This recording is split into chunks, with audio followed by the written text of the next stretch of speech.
Are you ready to become awesomer? Hello everyone, this is Umar, your host, and welcome to the No Limit Selling Podcast, where industry leaders share their tips, strategies, and advice on how to make you better, stronger, faster. Get ready for another episode.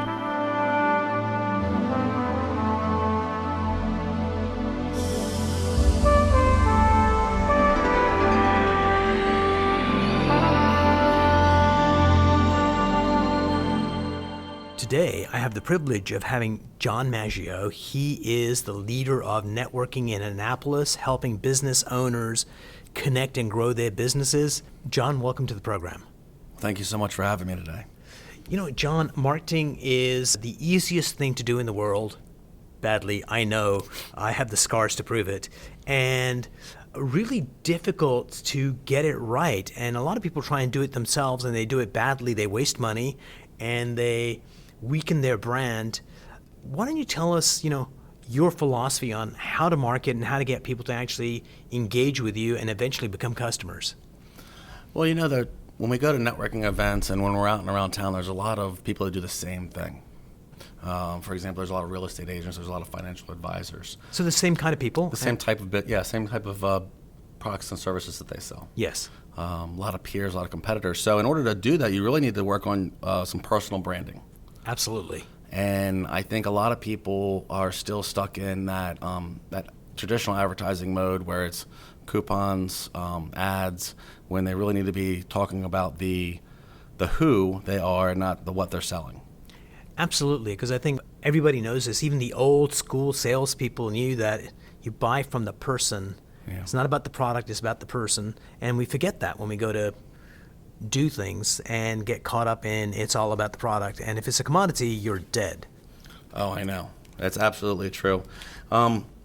So we work on, I have a book actually that just came out. It's called Success with Local Marketing. And it's a book that goes over very basic, not very basic, but everybody can do networking techniques. And let me just pause you right there. If you take a look at a sports team that's struggling and the new manager comes in, the first thing they always say is we're going back to the basics because we need to get that right in order to achieve. So yeah, you're talking about the basics of networking. So walk me through it. The way that we start our networking group is some groups give you 30 seconds, some groups give you 60. You can take all day if you like, but nobody's listening after 8 seconds. What was that? Nobody's listening after 8 seconds. I know, right? But it's because it's true. A lot of people are so focused and worried about what they're going to say. They're at home perfecting their pitch. And what really needs to happen is we need to take action. Yes. We need to get out there and practice. There are no failures. There's only experiences. Like there was this one guy selling cemetery plots. And he gets up and he says, my name's, let's say, John Smith. I sell permanent real estate, which is like totally funny. And people remember, I don't remember the guy's face, but I remember his line. Yep. And it was personal branding, and it carried through. And sit right back down. Yep. Because nobody remembers. So, you open with your name. You ask a question, a problem that you already know the answer to. You give a solution. You say your name again, and you sit down. And you can do that in 8 seconds. When I introduce myself at one of those events, I always just use my first name for a couple of reasons. Number one, that who cares about my last name anyway, unless you're a cop, in which case right. I'm not guilty. And number two, if I become your friend, I hope you're going to call me Umar and not Mr. Hamid. So, and where people go, hi, my name is Thurston Howell III, and they get really formal about it. That's true. Right after I say nobody's listening, I tell people to save their breath for the coffee that you guys are going to have next week. And I encourage my entire group to have one-on-one coffees with each other, not for fun, but for funza, meaning every 10 or 15 coffees, they end up with a new lead, new generated business, or at least a new referral. Absolutely. And 15 great relationships. And one of the things I think about is that a lot of times when people want to have coffee with you, one, it helps the relationship get stronger, but often it's a waste of time because there isn't a purpose to the meeting and sometimes I'm not sure this is the right advice or not, is, if I've met you at a networking event, John, and I know the business you're in, like you're putting on this great expo coming up, then I have a good idea who you want to meet and who would be useful for you to meet that I know. So one of the things I do is say, John, we should have coffee together. And by the way, I have 3 connections for you that are going to help you grow your business. And that makes it worth your while to come, and it also allows me to be helpful. And I think that's one of the underpinnings of networking is not so much what you can do for me. Obviously we want to grow our business, but if I can help you, I get a brownie point from you and the person I connected you with. I agree with that. And, we're trying to build pyramids here, not towers. Right. Everybody's so fast to race to the top of the sales tower and be in that glass office. But you know what? When you stand up straight and your feet are really close together, you can be pushed over pretty easily. But if you spread your legs a little bit and take a good stance and build referrals, build strong relationships around you and get ready for the impacts of the economy, you're going to outlast a lot of the salespeople that were racing to the top. I'm going to come back to pyramids and towers because I think it's important. I was at a meeting today. It's a gentleman by the name of Fred Diamond. He runs the Institute for Excellence in Sales. Excellent. And he was just talking about a referral. He had a bunch of people he met with on a regular basis, and he categorized them as these people send me business. These people are just in the friend zone. Like they're never going to send me business, but I like them and I like helping them and connecting with them. And one of the people from that list, 8 years after he met her, and they'd have lunch, once a month with the group, she gave him his biggest client he ever had because he kept that relationship up without the "what are you going to give me" kind of attitude. It was more like, I like you and we're connecting. And so sometimes that patience and collaboration and just giving is huge. One of the biggest complaints is how long it takes for networking to really work. And honestly, 6 to 12 months. Minimum. Absolutely. And the question is, what do you mean by for it to really work? And for some people, it's like, I want to go give as many business cards as possible and tell as many people about what I do. And you've seen those people at networking events, and it's like, if I had holy water, I would sprinkle it at that moment. That's what I wrote the book for, those people exactly, because you got a lot of people that come in and they're shot out of a cannon, but they fizzle out pretty quickly because they're not getting any results because nobody's really providing any step-by-step systems like a business card sales funnel where you take 5 piles of cards, you work every card from left to right, and every 10 or 15 cards you end up with a new lead because you had coffee with them. And then if you have that good relationship, now they're part of your circle of influence. They go right on your email list. And you don't send them salesy stuff, you send them helpful information. Absolutely. There's a guy, I'm not sure if he's still around or he's like kicked the bucket. His name's Alan Weiss, a very successful consultant speaker. And one of the things, he's operating at a way higher level than me, but one of the things he would do is near his desk he had a whiteboard, and he would have the name of 2 or 3 people that he wanted to help that could help him. And so they were right in front of his face, and it's like, oh yeah, I can connect that person to this person. It was his way of giving, and by giving enough, he was certainly getting some really, really rich consulting gigs out of it. I think the number 2 complaint is that I referred somebody something and I never got anything back from them. And what you were touching on earlier is you have to refer selflessly. You have to refer to people that you know aren't going to help you because you're giving them a leg up, you're helping them out. And guess what? The community members in your network are watching. Yes. And they see that. And the law of attraction says just to give out, and you shall receive. It doesn't say you're going to get it back specifically from that person. Absolutely. And the other thing to add to it is, I'm not sure about you, but there are countless people that have helped me in the past that went out of their way to be generous and amazing and helpful. And by me giving to new people, I'm actually thanking them for what they did for me. That's and how I hopefully feel. the people I'm helping will help somebody else along the way. One of the dedication lines in my book to my friend Rusty Rux was, "Thank you for helping me the countless times. Now I'm able to help so many." You're sitting at this desk in the middle of my office, and this desk normally has Raven, and Raven is my intern, first intern ever. Awesome. And one of the things I've been teaching her is, hey, I am really stupid at a lot of stuff, but one of the things I do well is quickly execute on whatever I need to execute on and get the first draft done. then I know if I need to think strategically, I can reach out to my friend Sean Callahan, and he's going to help me think strategically. If I need more of a business lens, I've got this other friend. So that network of people that you meet, whether through networking for business or just life, you know who those people are, and when you need help, and I can just reach out to them and say, hey, I'm thinking about this. What do you think? And it moves me forward at a much faster rate than if I was in a bubble just drinking my own Kool-Aid. The biggest thing I took from that was that you went forward, you moved without a perfect plan. An imperfect plan implemented today will always beat a perfect plan tomorrow. I mean, that's a famous quote from General Patton.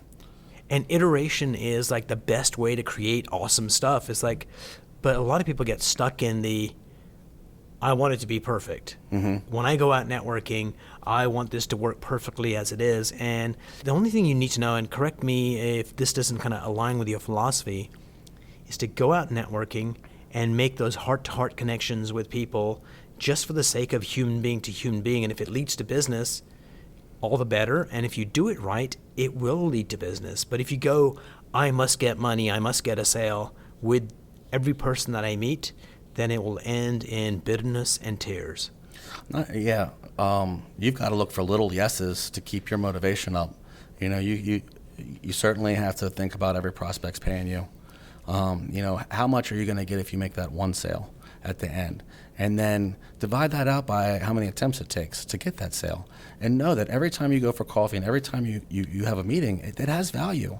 In fact, if you're making $2,000 and it takes you 20 meetings to get a sale, put a $100 bill in your pocket. Touch it every time you walk into the sale. Puts a smile on your face, gives you a sense of accomplishment, keeps your head up. And my makeup, how I'm built, like my purpose in life is to help people get to the next level. And so when I'm networking, that's what I'm doing, is helping people, and it just keeps the passion alive. Oh, I agree with that.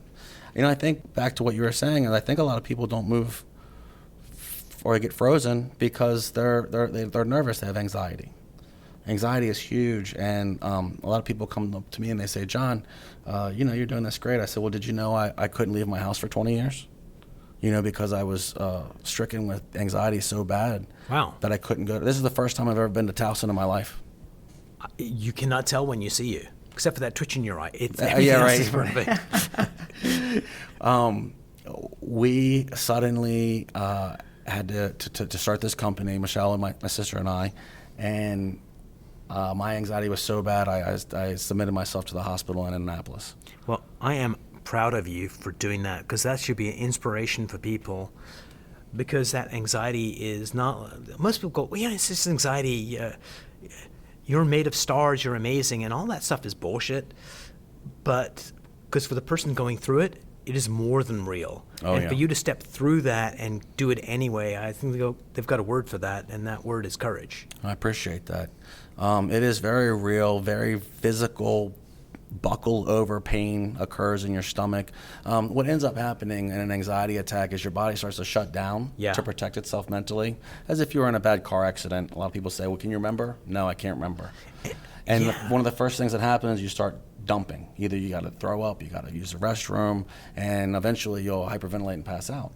But that's how the body starts. And it's not like you think you're going to die. It's you're going to die, which is a different level of kinesthetic experience. So leaving that behind, let me ask you this question. Tell me about the dumbest mistake you made and what you learned from it. And it could be in the networking arena, business arena. Doing this podcast. Other than this, tell me about the dumbest thing you've done. I, just to circle back to that health problem I was having, is I was misdiagnosed. I thought I had stomach problems. Yeah. And when I finally went to get help, it turns out I need a little teeny bit of serotonin, and I'm normal like the rest of us. So I think one of the biggest mistakes that one could make is not moving your feet. Don't settle, don't stop. And they say make big goals. I'm just saying just go outside and do something, because every time you get off the couch, magic happens. Absolutely. And I think one of the things that I teach is, when you fail, which we all will fail, and the reason I kind of brought up that, tell me about a failure is when people see successful people, they always look at the accomplishment. Oh, yeah. But behind that accomplishment is a lot of failure to get there. And the difference between people that are, super successful and people that are not is the ability to rebound from that failure. And one of the ways to do that is as soon as you brush yourself off, say, okay, where am I going? Mm-hmm. And what is the smallest step I can take in that direction? And if you say, the step, that's too difficult. What's the smallest step I could take? And just that little bit of movement, like you said, just step out of the house, is enough momentum to get to the next step and do the next step. And if you get scared on the 10th step and you come back in, that's okay. You did 10 steps. Tomorrow you'll do 11. It's very scary out there, as you know. You got to really watch out for distractions. And I'm going to circle right back to what you were saying about the failures. The first distractions are just like negative thoughts. Stay away from negative people. You know, another type of distraction. And yet you still came to see me. I know, right?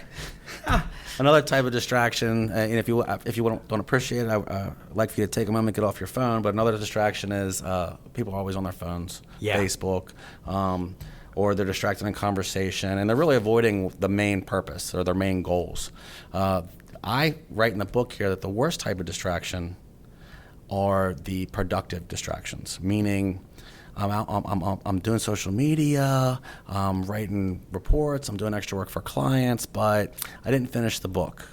Well, why didn't you finish the book? Well, I'm doing this, I'm doing that. The real reason why I hadn't finished the book is because right after the book is a book tour. Yeah. Right after the book tour is we're going to have the Success with Local Marketing Summit in Annapolis on November 6th.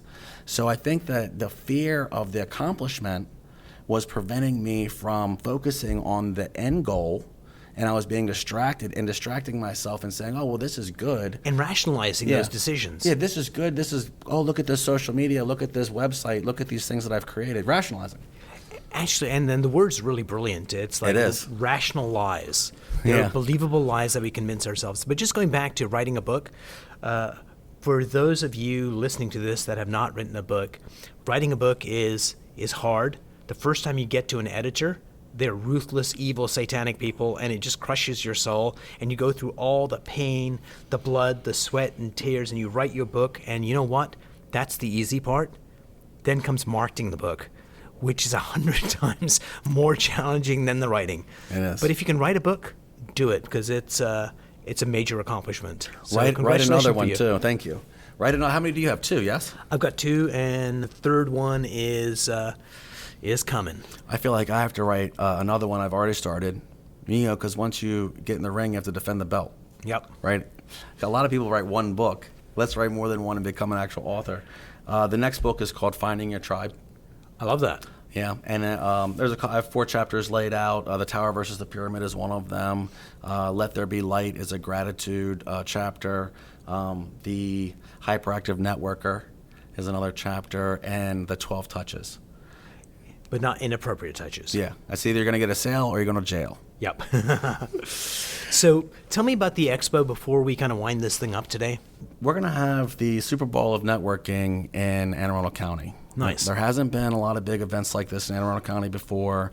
We're going to have some great national speakers come in, you being one of them. Thank you so much for coming. And we're going to have a very big day of inspiration.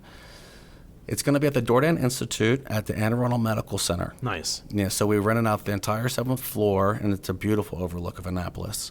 The featured sponsor is Burgers and Bands for Suicide Prevention. Oh, excellent. It's a big thing, especially in our area, so a portion of every ticket is going to go towards that. Brilliant. And I've scholarshiped $12,000 worth of tickets to the city of Annapolis. Excellent. To the city of Annapolis for at-risk young adults. This is going to be a life-changing event, and I'm so happy you're part of it. Thank you very much for inviting me, and thanks for this conversation. It's amazing. You get something as simple as networking, and each time you dig into it, you learn something new, so thank you for that. I really appreciate it. Have a great day, and we'll see you at the summit. Looking forward to it.